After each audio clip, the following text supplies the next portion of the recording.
Thank you, Mr. Chairman, for convening this hearing today, and thank you, Secretary Mullin and Deputy Secretary Edgar, for joining us. You both lead one of the most critical components of our entire government. The men and women of the Department of Homeland Security devote every day to keeping Americans safe at home. And as a citizen and as a father, thank you for all you do. The first group of questions are on the alignment between DHS and local law enforcement. There's an opportunity to improve DHS intelligence and analysis, intel sharing with local law enforcement that we have worked on and you all are leading on, so that intelligence sharing is a two-way street. Can you discuss how your plan to consolidate INA with other offices to report directly to you will affect reporting structures and improve intel sharing, and how it will better enable DHS's relationship with local law enforcement who need actionable intelligence?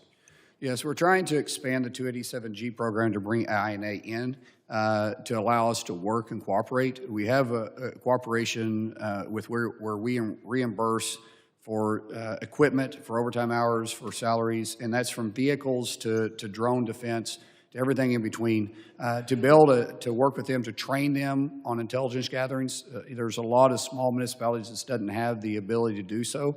If we're able to give a grant to them where they can hire somebody full-time, and then we're able to train them and bring them up for training facilities, that's what we're doing. We have the ability to do it in a small scale. If we can include it in the 287G program, it'd be extremely helpful.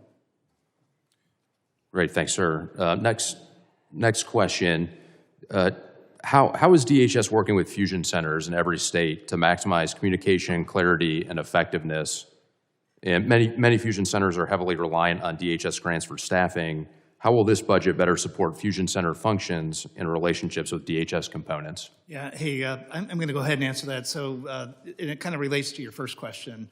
The way that INA is set up, we have 88 different fusion centers across the U.S. we insert ourselves into. So we are the key line between the intelligence community and the law enforcement community into the local jurisdiction. So this budget, as you know, is kind of a combination between FY27, what we've asked for at DHS, and FY27, what the OD&I asked for in Title 50 type money, because a lot of stuff that we do is classified.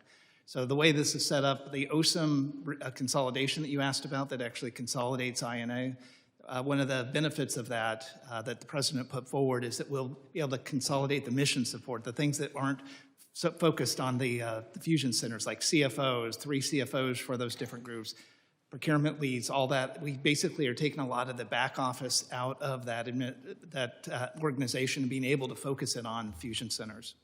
Great. Thank you, sir. Moving on to the Coast Guard, the budget request follows through on transforming the Coast Guard to meet modern needs. As the Arctic grows increasingly competitive, the Coast Guard is a critical piece of the U.S. force posture in the region. How does this budget support increased Coast Guard operations in the Arctic, and what else is necessary to ensure a capable and sustained presence in the Arctic? Icebreakers are obviously a huge asset that we lack. We have one icebreaker, Russia has 49. The President has made this a focus. Right now we have 11 under contract. Hopefully 3 will be delivered by 2028. And being able to respond to our own cargo ships, being able to respond to our own flagships, and also be able to help surrounding countries is vitally important. But it also allows us to get up to areas that are contested areas to which China is fishing in, Russia is exploring in, and areas they shouldn't be. So the focus that President Trump has put in there by putting $24 billion into realignment and investment with the Coast Guard is extremely important. Keep in mind, the Coast Guard is our first line of defense. Before they make it to our sovereign land, they take care of our coastal waters, and in some areas pushing into the international waters.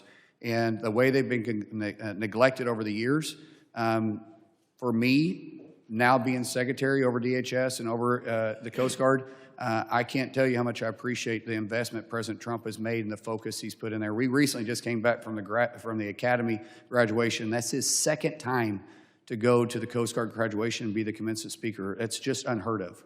Yes, sir, I agree. Very, very glad to have that investment. Can I add something specifically to FY27? So you'll see that the President asked for about another $1.8 billion to actually help with the staffing. And so specific to your request to the Arctic, not only for the Arctic cutters, but for the people that are needed to go up there. It's really important. We hope that you guys will support the budget. Thank you. Great. Thank you, gentlemen, for what you do. And with that, I yield back. Support journalism you trust. Support PBS News. Donate now, or even better, start a monthly contribution today.